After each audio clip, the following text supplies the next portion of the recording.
Demetria Sherill, at 35 years old, is a powerhouse of purpose and passion and perseverance. All these P's, right? A proud wife for 3.5 years, a sister, a loving aunt, a bonus mom, godmother, dog mom. She wears many hats with grace and intentionality.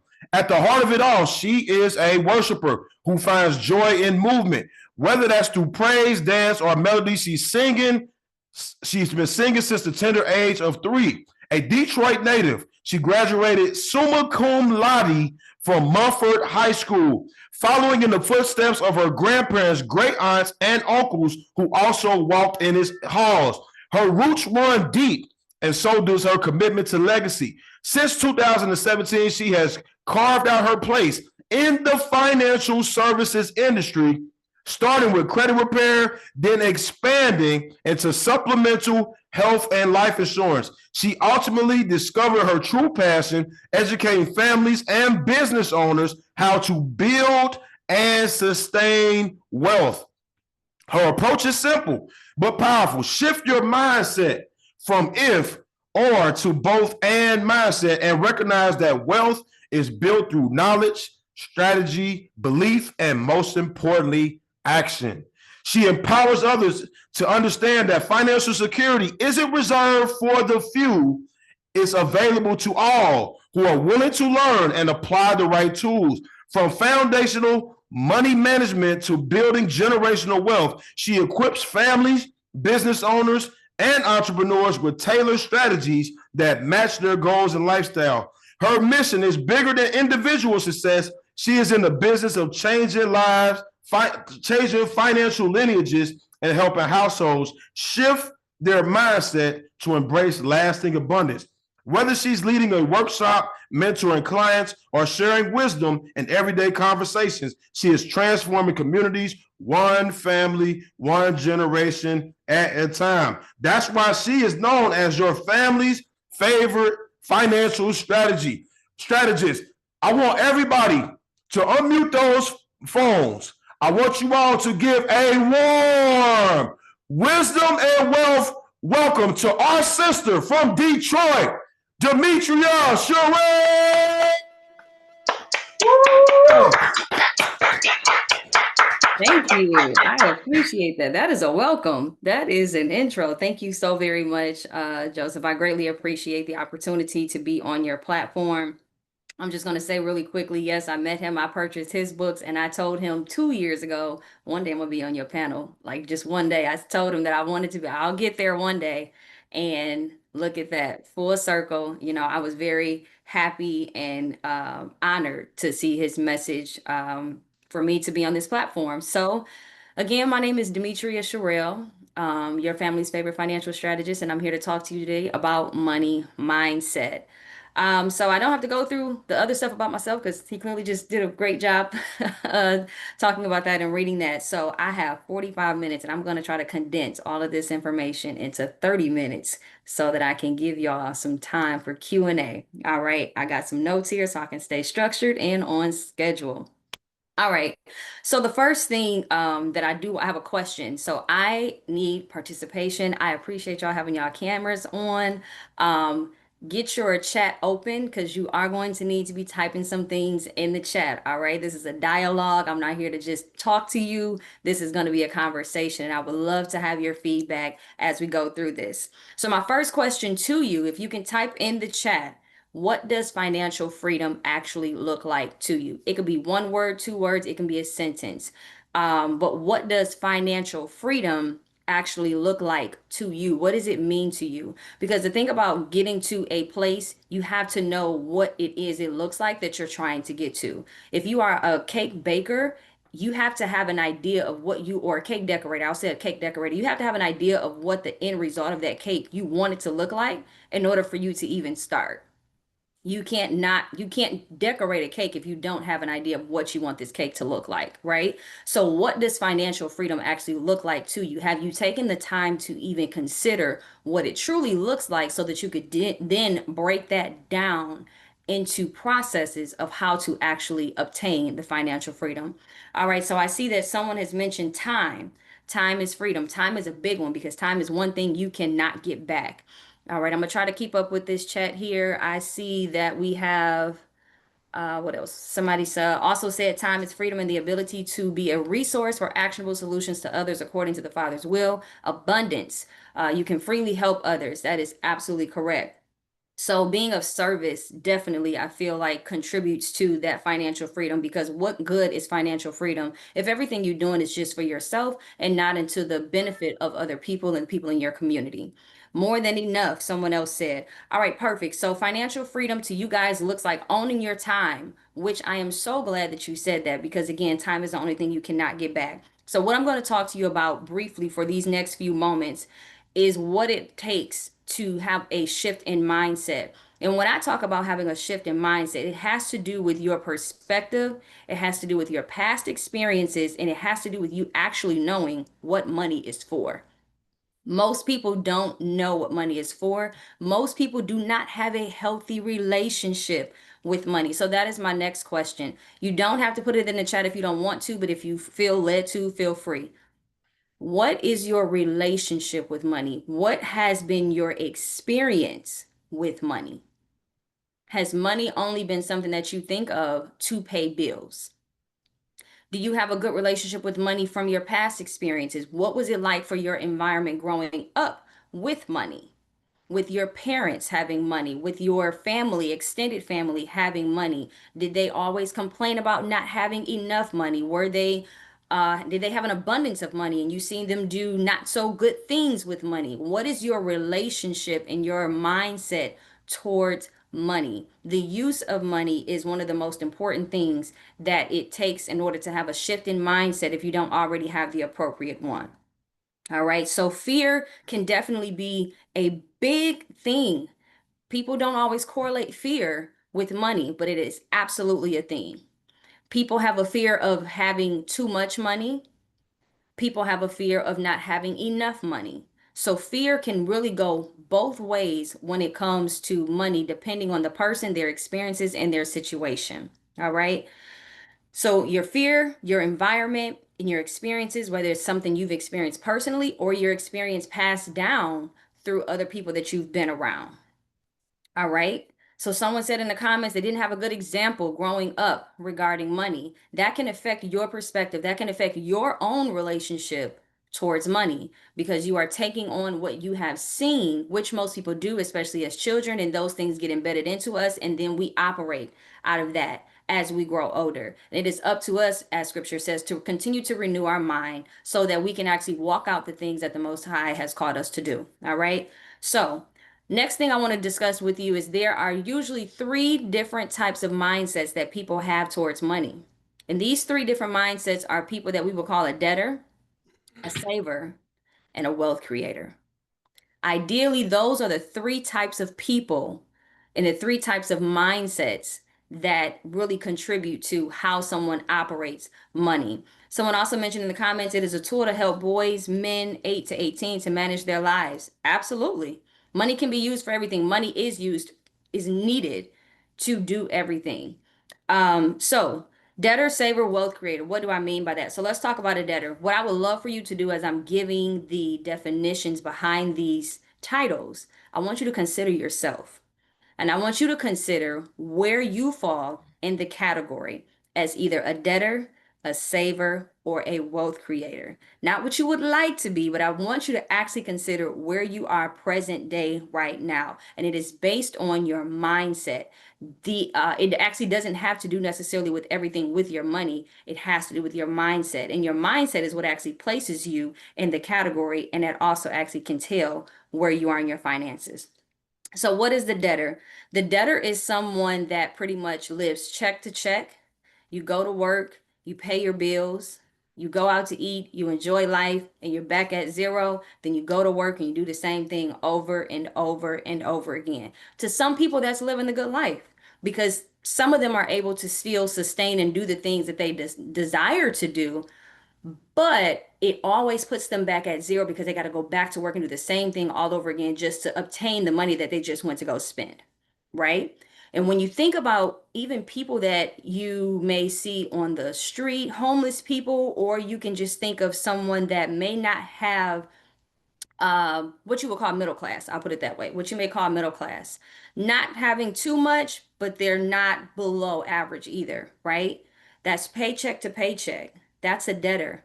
All you do is spend, spend, spend, spend, spend, obtain debt, pay it down, go back out to work, do the same thing, and you live that cycle over and over and over again. That's the paycheck to paycheck mindset. And that's going to be someone that's considered in the debtor category. Now, what is a saver? A saver is going to save, save, save, save, save, spend cash, start back at zero, do it again. So they kind of do the same thing as the debtor, right?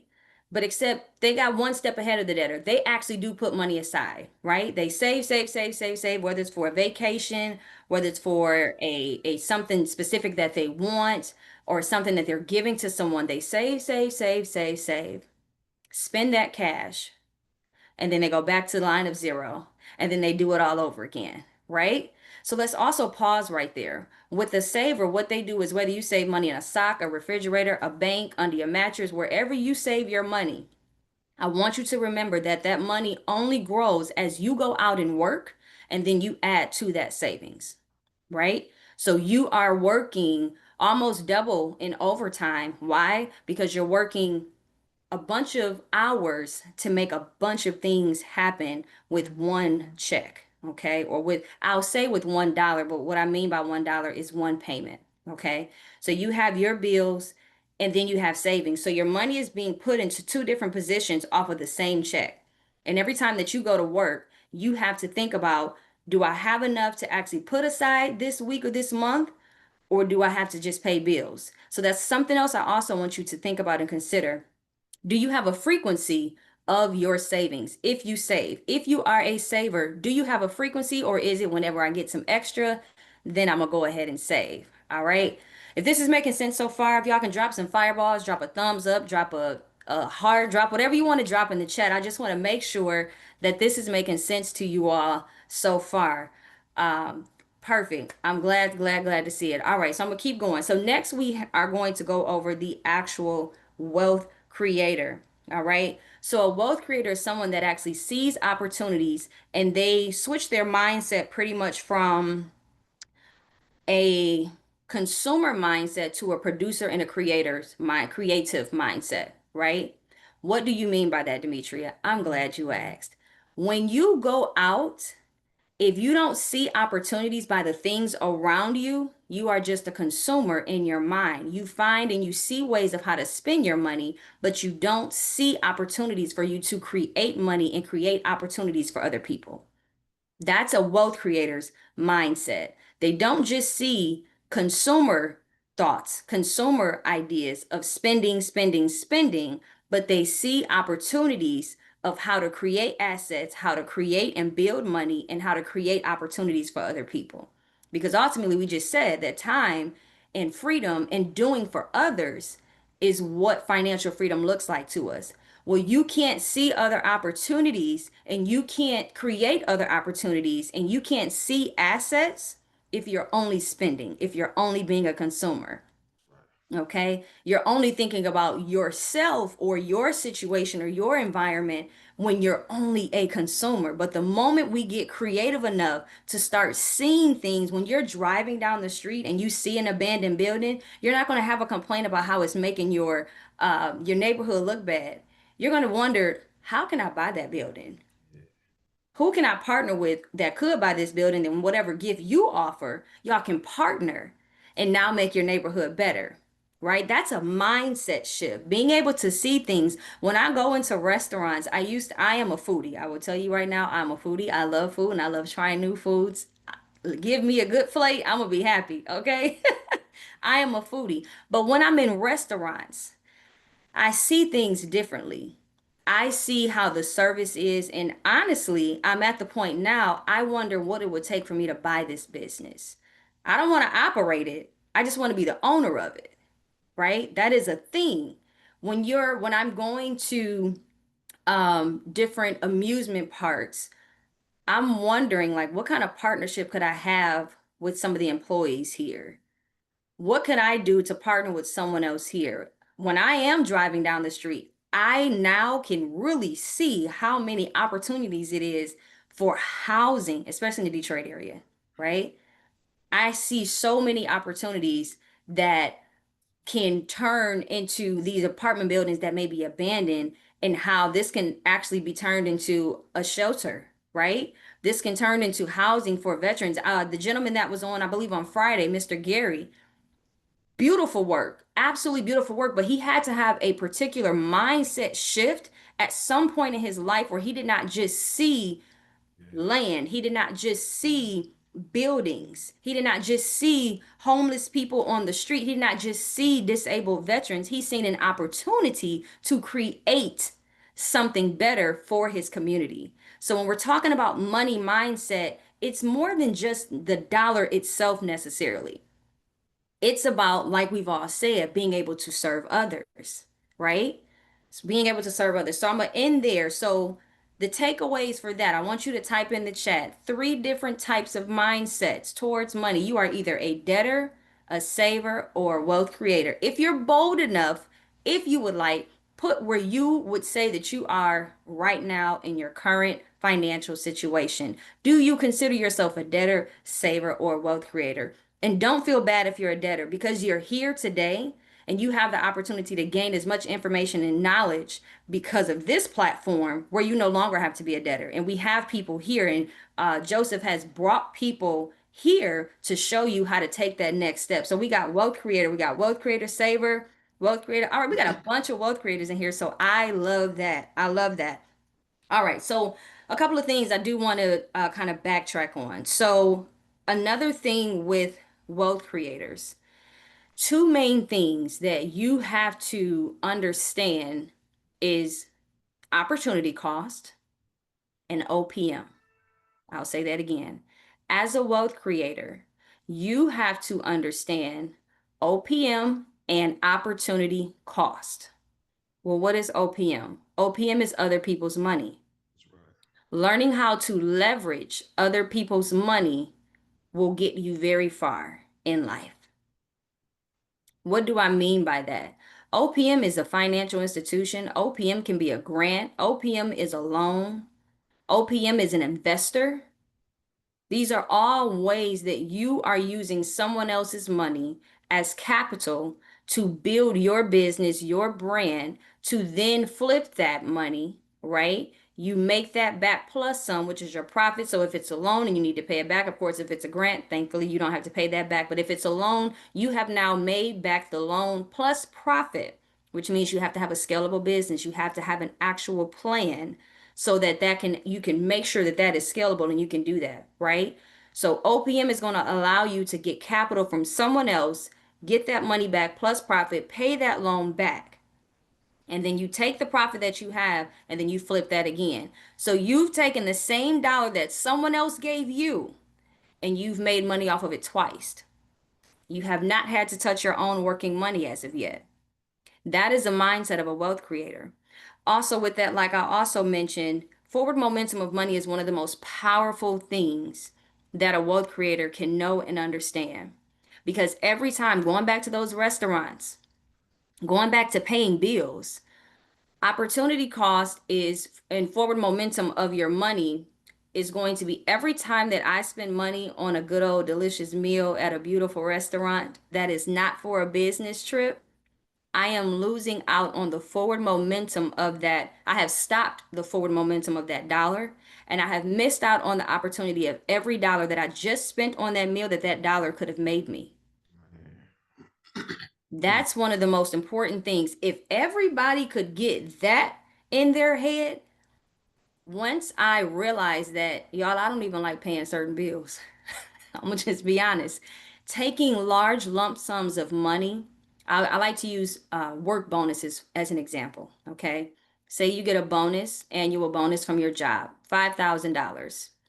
You have this electricity bill that you have let get up to $6,000, and you like, I'm gonna go ahead and put this $5,000 on it. Why? Why? Because what you are doing is stopping the forward momentum of that $5,000. For every dollar of that $5,000, if you were to go invest that, you get to double and triple those dollars.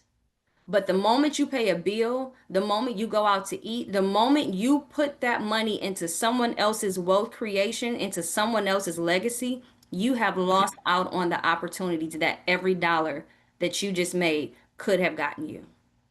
So what are you saying, Demetria? I'm not saying don't pay your bill. What I'm saying is if you are being responsible in regards to maybe you have a payment plan and you've been on this payment plan, I'm going to encourage you to stay on the payment plan. Put the bonus money to work somewhere. I have a saying from my mentor, your money should always be pregnant, having more money babies somewhere else for you. Or if you like the other saying better, you can't be the only one working. Put your money to work. Employ your dollars. Employ your dollars. You cannot be the only one with a job. Find a job or two or three for your dollars. Well, what does that look like? That could be a CD, that can be a mutual fund, that can be a bond, that can be real estate, that can be life insurance, that can be it can be so many things that your money can be in. That is what's called a diversified portfolio. Okay. This again has everything to do with the mindset of understanding the purpose of money. I love the analogy of money is like a wave, right? Money is a currency. It should always be flowing. It should never stop. But the problem is we keep our money moving in everybody else's community. We keep our money moving in everybody else's legacy but our own. So once you realize how many opportunities there are for you to keep the forward momentum of your dollar, you should be able to make your dollar work for you 2 to 3 times before you stop the forward momentum of that dollar. It's going to stop at some point. The question is, where is it going to stop and who's it going to benefit? That's the type of mindset that a wealth creator has. All right, I'm not going to harp too much on that. I'm going to go to the next thing. We talked about seeing opportunities, and we talked about. I want to briefly mention one thing when it comes to, as Joseph mentioned, that I do life insurance. Life insurance is a tool that I use to help people build generational wealth, to help people save for retirement. How many people have a savings account? How many people save for vacation? How many people have life insurance through their company? How many people has car insurance? How many people have some type of insurance on some type of product, whether if it's a wedding ring, a piece of jewelry, a video game? I just recently found out that there is insurance for video games, but okay. We have insurance. We insure all of these things, but we do not insure our lives, and we do not insure the lives of those around us. That is something I just want you to think about. The next thing I want to pivot to, I think I'm doing good timing so far. I don't remember what time I really started, so I'm gonna just keep going. You let me know when I need to be done. The next thing I want to talk about is risk.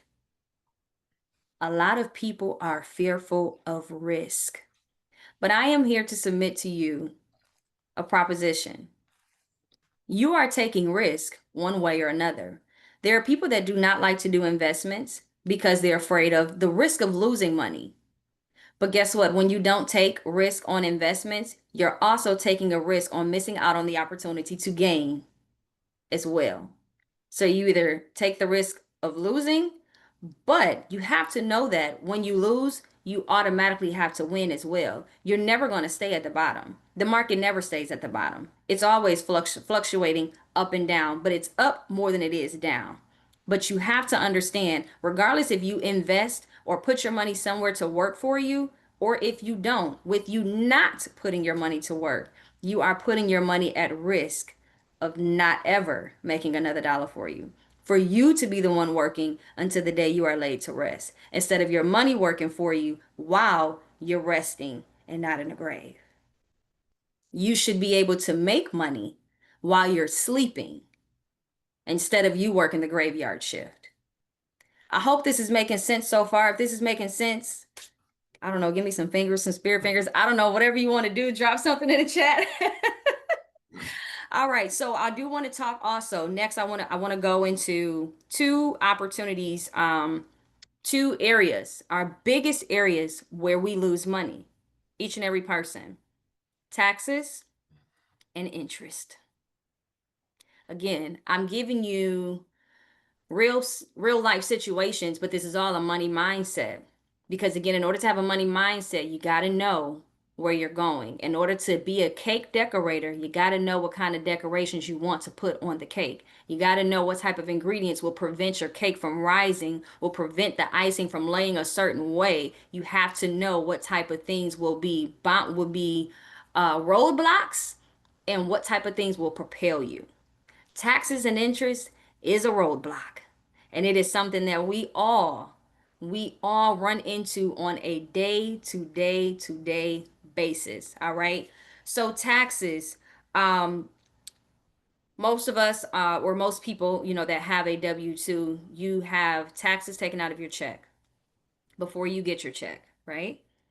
And then you go grocery shopping, you go to the movies, you go out, and you pay taxes again on the check that you just got taxed, right? So that's taxes on top of taxes. So, how do you avoid so much taxes? How do you decrease the level of taxes with your income? We'll talk about that later.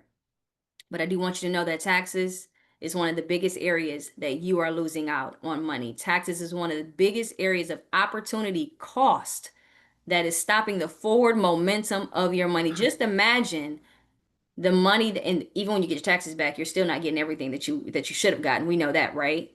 So even with what you're getting back, you have missed out on the opportunity of every dollar that your money could have made because it had to go to taxes. All right.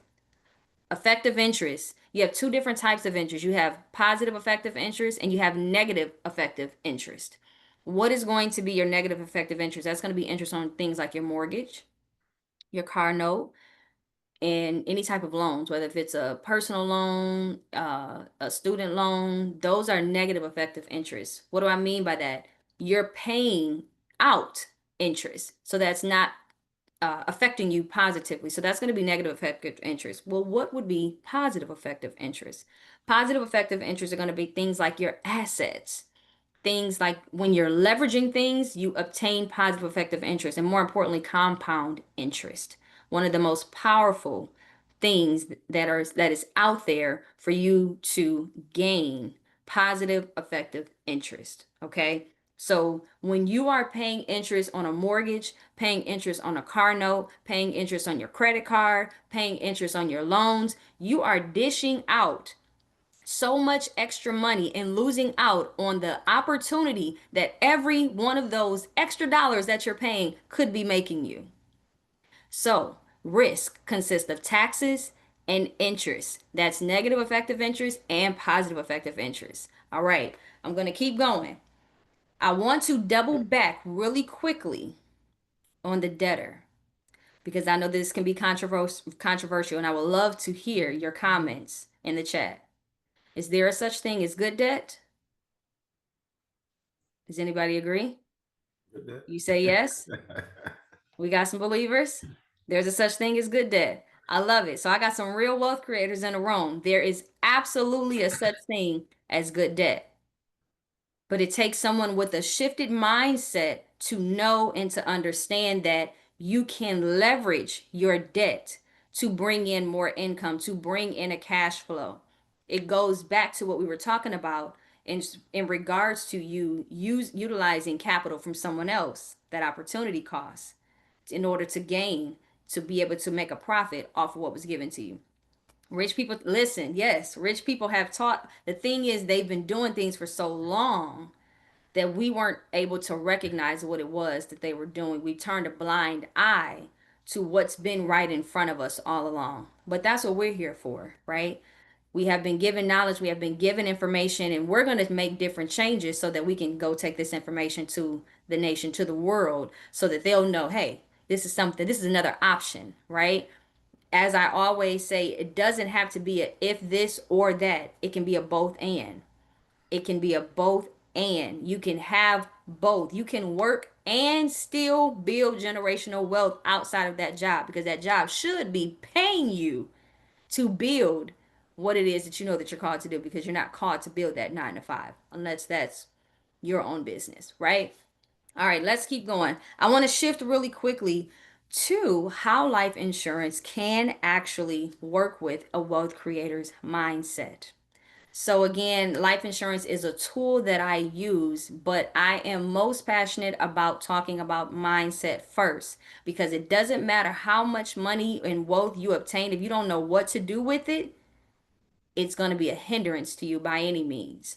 We have seen stories about how people win the lottery and they come into all of this wealth and it is gone within 2 years. It takes nothing to go spend a dollar. But when you have the mindset and understanding and the proper perspective of how to create opportunities for other people, you're no longer losing out on opportunity costs because now you're a wealth creator and you are creating wealth for not only yourself, but those around you, your community, and the generations behind you. Are y'all following me so far? Y'all picking up what I'm putting down? All Yeah. right, perfect, awesome. All right, so what I want to briefly go over really quickly with you as far as how life insurance ties into all this. I know that we had a wonderful, very knowledgeable gentleman that spoke on Friday, Mr. DeAndre, I believe it was his name, that touched very good on life insurance and how it works. So I'm not going to reiterate anything that he pretty much said. I just kind of want to talk to you about how it works with your mindset. When it comes to a bank, you go to work every day and you put money into a bank, you either deposit a check or you have direct deposit. And anytime you need money for anything, you either go to the ATM and you take that money out to pay for whatever you need to pay for, and then you go back to work and you do the same thing again. Some of us, most of us, do online things, so you don't even have to go to the bank anymore. You just pay everything online. I get that too, right? So when it comes to life insurance, everybody's aware of the different types, or most people are aware that you have the term life and you have your permanent life insurance. So, what I'm going to be speaking is in regards to permanent life insurance, things that have an actual cash value asset attached to it. Okay. When you are utilizing your life insurance in a way that will allow you to build and accumulate positive, effective interest using compound interest in your cash value, to utilize the capital in that to do the things that you need to do to go obtain other assets, you will no longer really need the bank. And you're keeping your money, your dollars, circling within your own community, circling within your own wealth legacy, circling within your own family. Okay. The same way you would go to a bank to obtain your funds and then you would go to work and you would put the money back, the same way you would do your savings account. When you save, and you take that vacation and it drops back down to zero and you go out to work and you do the same thing with a smile on your face. What if you had the opportunity to do the same thing but never stop the forward momentum of growth in your money? What do I mean by that? I'm gonna give you an example. Say you have an investment and you've put $10,000 into this investment. Car breaks down. You need $5,000 to replace the engine in the car. You take out $5,000 of that $10,000 in your investment. Your money is going to continue to grow on that investment. And for this investment, let's say it's your 401k, right? Let's say it's your 401k. You take out the $5,000. The money is going to continue to grow, but it's going to grow on what? The 5,000 or the 10,000? Drop it in the chat for me. Is that money going to grow on the 5,000 or the 10,000 in the 401k after you've removed the 5,000 to buy yourself a new engine for your vehicle? Y'all let me know in the chat. Is that money from in the 401k, is it going to continue to grow on the 5 or the 10? Absolutely. It's going to continue to grow on what's left in the 401k. All right? Now, if you were to put your money into a life insurance policy, same situation. You've accumulated up to $10,000 in cash value. You have a car issue. You need $5,000. You take the $5,000 out. The betterment of the life insurance policy is that because it's a loan and you cannot tax a loan, you are going to be able to take this money out penalty free, might I add. Because we know that $5,000 that you took out with your 401k, you had to, if you're under 59 and a half, you had to get a 10% penalty fee and they're going to tax you on that as well. But if you have a life insurance policy, you would be able to take out that $5,000 without a penalty and you are not paying taxes on it as well. And you don't have to pay it back if you don't choose to. I always encourage everyone to pay it back. Why? Because you were doing that before. You do that with your regular bank account. You do that with your 401k. So why stop the forward momentum of that money? Continue to put that money back in there, but you get to do it at your speed. But the best thing about that is the following year, when your annual year comes up for that policy, that money is going to grow on the $10,000 and not the five. So it's different from any other tool or vehicle, even a Roth IRA, whatever you can think of, it's different. Now, I always like to say that their life is full of options. Your financial journey is full of options. One tool does not work for everybody. There's not one cookie cutter way to do everything. Depending on your financial situation, your circumstances, and your mindset will determine what tool is best for you. This just so happens to be the tool that I use. But I am happy to always give other options to people who may not fit the benefit of this. Okay. Now, again, you have the $10,000, you've taken out the five, you went and got your engine fixed, you're paying the 5,000 back at your speed. That following year, it's still growing at the $10,000. Let's say the next year comes around. You got a child, they going to college, right? You've already got your positive effective interest. You've had your gain on the $10,000. You still have not paid back the full $5,000 loan, but because your money grew, you still got some money in there. You have more than $10,000. You have to pay this money. Let's say it's for tuition. Let's say it's $3,000. The same exact thing is going to happen for you. You're going to withdraw that $3,000 without a credit check, without questions being asked why you need the money, without the 10% penalty fee, without paying the taxes on it. It's just a way better option to have, or an additional. I'll say additional. It's a good addition of an option to have. So that is one way that I like to use life insurance for my entrepreneurs, real estate investors, um, plumbers, electricians. Anyone can utilize this. Your everyday person can utilize this. I have clients that are setting up for retirement. I actually just helped a young lady that is going to be retiring within 3 years. She's actually 60 years old. Yes, you can get a policy at that age. Long as you qualify, you're able to get the policy and be able to start that journey. It's long as it's not too late, long as you're in good health, long as you're able to even insure someone else, you have the option and the opportunity to really grow your money at an exponential rate. But you have to know what's available to you. Is this making sense so far? Are we good so far? All right, cool beans, cool beans. Someone sent in the chat, said penalty free, not paying taxes, and the 10,000 is still growing. That is a good deal. I would say so myself. So I want to lastly, because I know I'm running a little low here on time, I want to lastly talk about um, making sure that you understand how to develop the right mindset towards money. You really have to go back to reflect on understanding where you stand with money and how you can redirect funds that you already have.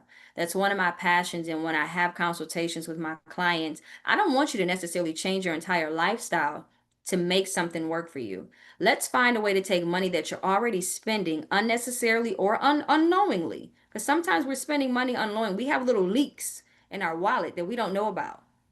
So when we take that opportunity to really sit down and we find out where we're spending money unnecessarily or unknowingly, and we redirect those dollars into a more lucrative account that can grow for us, then I think we're on the right track.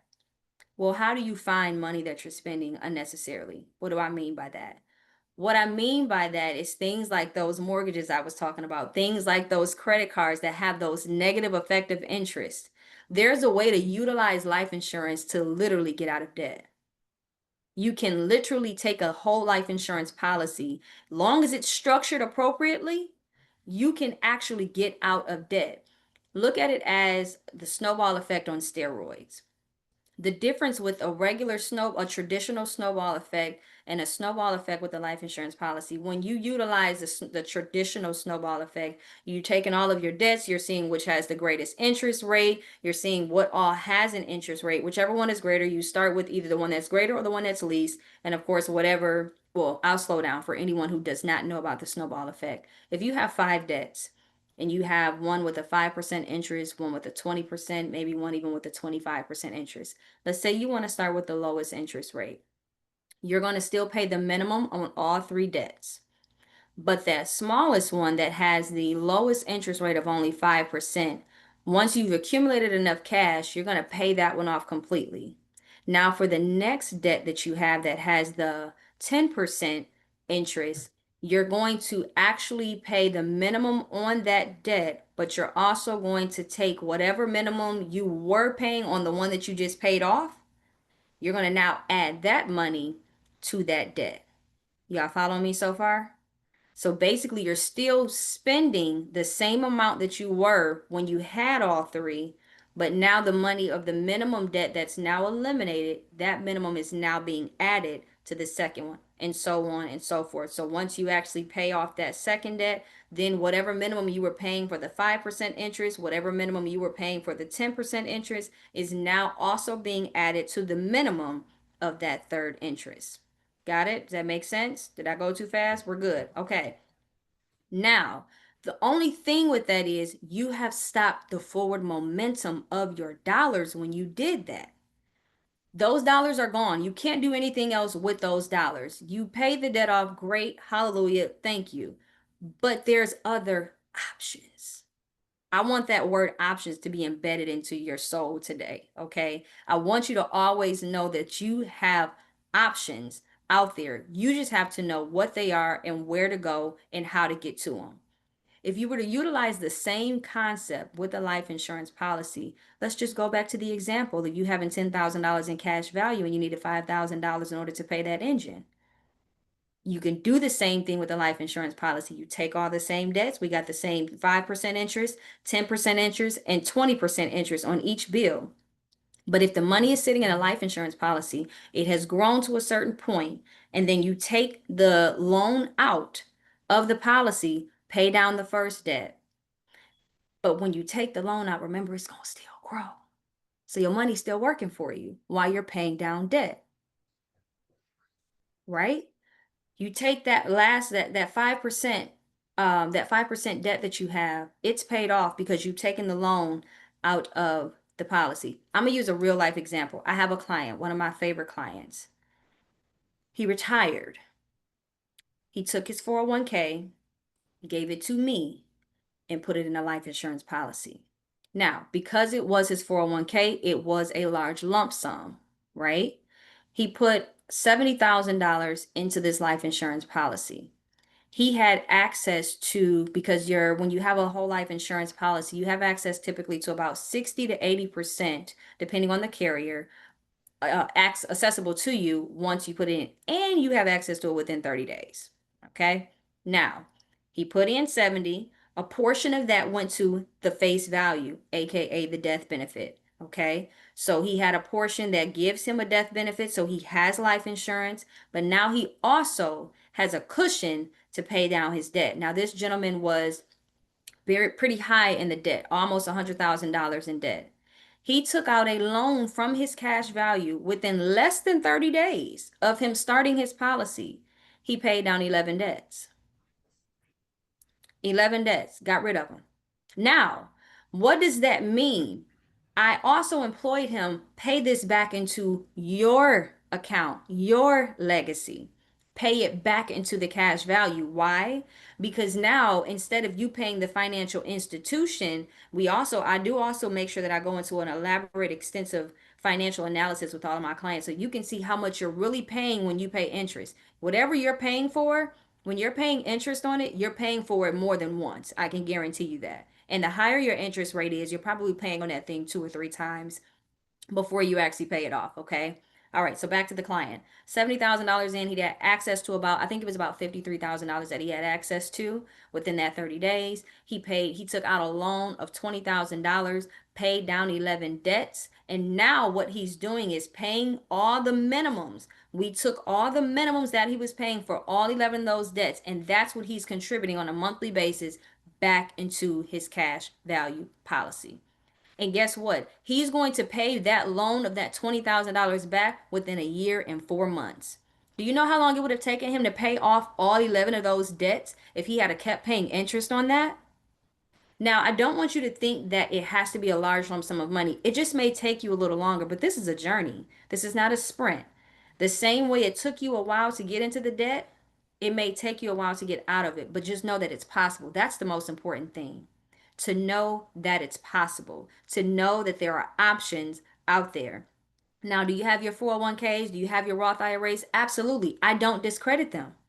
I am not here to bash any other option. I'm telling you what my lane is and how that lane can work for you. And if you find it fitting for your financial situation, then I'm here to assist you.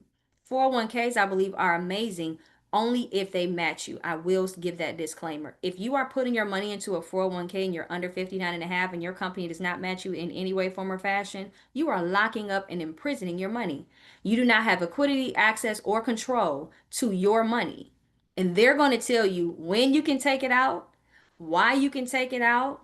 It's only going to grow on what's left in there. And then once you are over 59 and a half and you haven't touched the money, they're going to tell you when you do actually have to take it out or you're going to be penalized again. So, do you really have access and control over your money in a 401k?